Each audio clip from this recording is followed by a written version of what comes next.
Greetings to you in the mighty name of our Lord Jesus Christ. Today we will talk about a term called work. Work indeed is a blessing from God.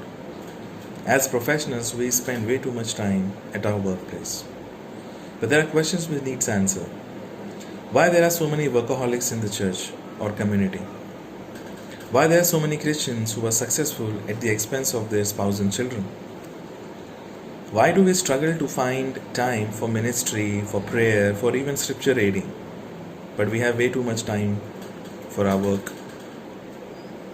So these are the questions which needs real answers. You could argue with me and say that this is a priority problem or scheduling problem. If we sort this out, things will be all fine. But problem is more deeper. Problem is with our identity. So when we have an identity problem, we forget who God is, who we are, and what God has done for us. There's one scripture which I would like to read for you. 2 Peter 1:9. It says, "For whoever lacks these qualities is so nearsighted that he is blind, having forgotten that he was cleansed from his former sins." So, when we suffer from our identity problem, we look horizontally for what we have already been given vertically. So we try to look for our identity in something, for which we do not relate to, because God has given us a different identity altogether. Okay.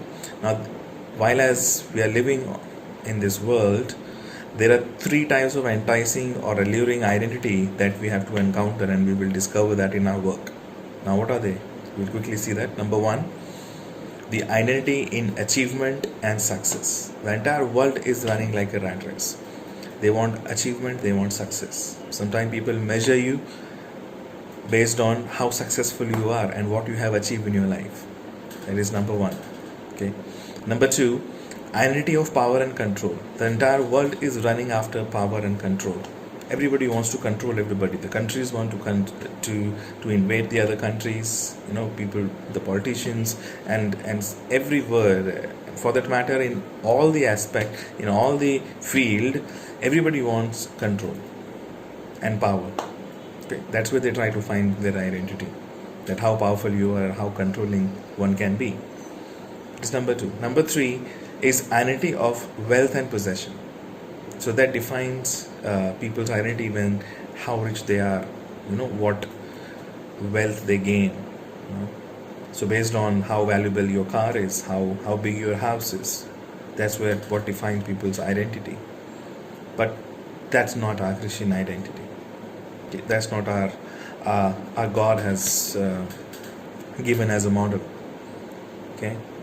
So what happens when we are committed to find a deeper identity which is given not horizontal but given vertical by a God in Christ Jesus every day?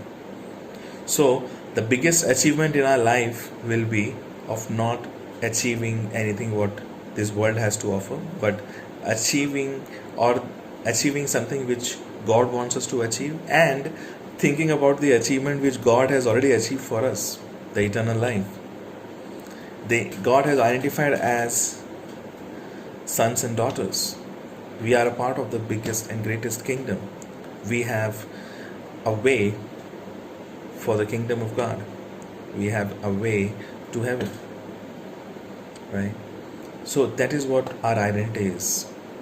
If we learn to lean towards this identity, then the horizontal identity will not be valuable to us.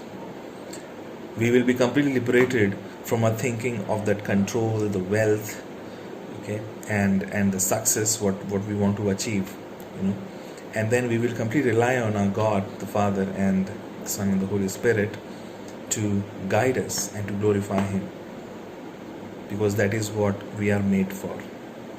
We are made for worship. We are made to praise Him.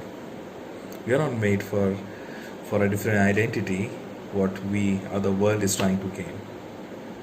So if we can identify ourselves with the identity of Christ, what He has done for us, that is a greater identity which we need to achieve and which we need to run for. Thank you. God bless.